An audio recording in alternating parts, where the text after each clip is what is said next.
Bonjour à tous, bienvenue sur Investir en crypto, j'espère que vous avez la forme. Pour ceux qui ne me connaissent pas, moi je m'appelle Rémi, je suis investisseur en crypto depuis 2017. Juste avant de partir sur une analyse technique, je tenais à vous préciser, bien entendu, que pendant ce mois d'absence, j'ai, avec mon équipe, travaillé sur un projet extraordinaire que j'aimerais vous présenter. Je ne le ferai pas dans cette vidéo, c'est un algorithme de trading qu'on a mis au point, donc si vous êtes intéressé pour faire fructifier votre patrimoine, j'aurai l'occasion de vous en parler peut-être dans une prochaine vidéo.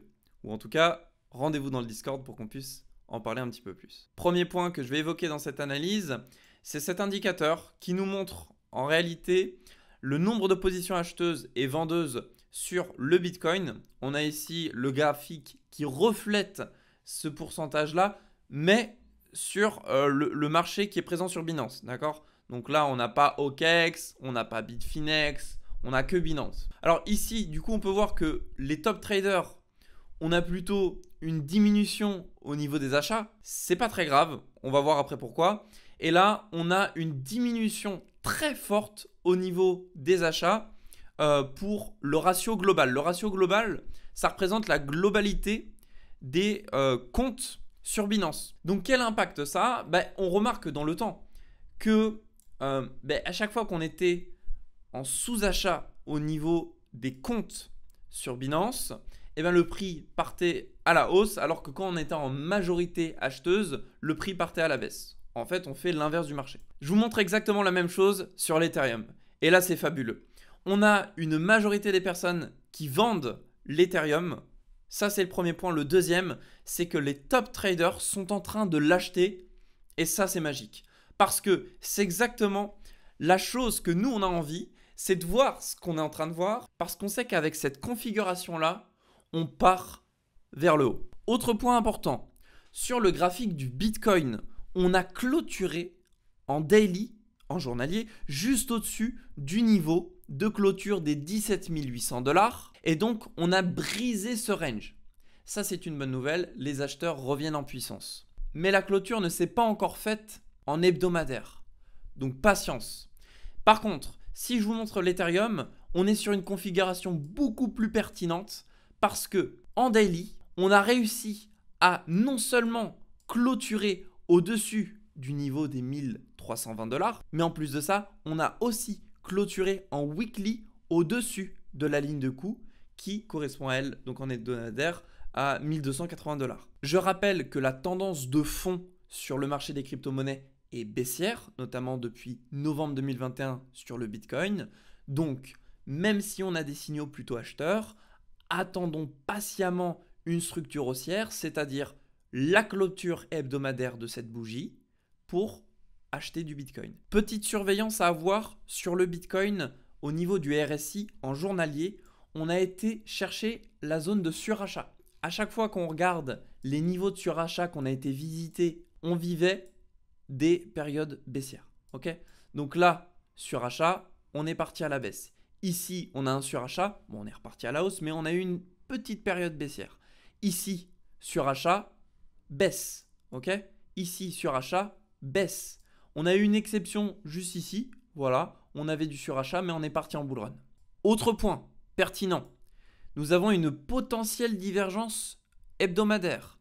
Vous voyez qu'ici, on a des points bas de plus en plus bas, tandis que sur le RSI, on a des points bas de plus en plus haut, ce qui peut pousser le prix à partir à la hausse. Mais on n'a toujours pas de validation. Pour avoir une validation, c'est-à-dire de la structure haussière, il faudrait au moins qu'on ait, si vous voulez, une sorte de rebond sur la ligne de coût présente ici au 40 sur le RSI pour valider, si vous voulez, la remontée potentielle du Bitcoin. Encore quelque chose d'autre. Là où il faut faire attention, c'est que on a ici une trendline qui est en fait une tendance baissière du Bitcoin et on pourrait avoir un rejet aujourd'hui sur cette trendline-là. Donc il va falloir qu'on brise, qu'on arrive à clôturer au-dessus avec une structure haussière. Une structure haussière, qu'est-ce que j'entends par là? Ça veut dire des points bas de plus en plus haut. Et à ce moment-là, si on arrive à faire ça, si vous voulez, là ce sera OK. Si jamais on devait rentrer sur le Bitcoin, on pourrait se placer, si vous voulez, sur ces niveaux-là. Il n'y a pas forcément d'endroit précis. Certains vous diront investir à ce moment-là ou autre. Bon, c'est pas ça qui m'intéresse. Moi, ce qui m'intéresse, c'est de savoir quand j'investis. Donc, approximativement, si vous voulez, sur ce niveau-là. Et puis, on peut mettre éventuellement un stop loss sur ce dernier point bas. C'est classique, mais ça fonctionne. Et nous, on veut des résultats.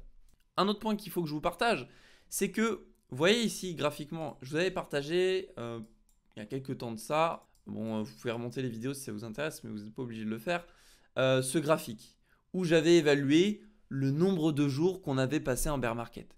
Bah, il se trouve qu'en 2014, on avait passé 413 jours en bear market, on a vécu le bottom. Ensuite, en 2018, on a fait 364 jours en bear market, on a vécu le bottom. Bah là, j'avais fait tout bêtement la moyenne des deux, 388 jours. Et j'ai envie de dire, presque bizarrement, on atteint peut-être notre bottom. Attention néanmoins, je ne sais pas si vous êtes français ou autre, moi en ce moment, ce que je remarque, c'est que c'est la crise. L'inflation, tout le monde fait que d'en parler. Dernier graphique intéressant, le graphique NUPL, Net Unreleased Profit Loss, qui nous montre effectivement qu'on est sur un point cyclique pertinent. Ça correspond au fait que la majorité des investisseurs sur Bitcoin sont perdants. Ce qu'on sait, c'est qu'en 2015, quand ça s'est passé, on est reparti haussier. En 2019, c'est reparti haussier aussi. Et là, en 2022, c'est actuellement ce qui est en train de se passer. En 2019, on a vécu une petite tendance haussière avec un point bas plus haut que son précédent. Et on est parti d'un coup, on n'a attendu personne. Il n'y avait pas de retest. Je vous montre la situation dans laquelle on se trouve actuellement. Point bas plus haut que son précédent, petite tendance haussière, on pourrait très bien revivre un scénario similaire. Qu'est-ce que j'attends pour une prise de position?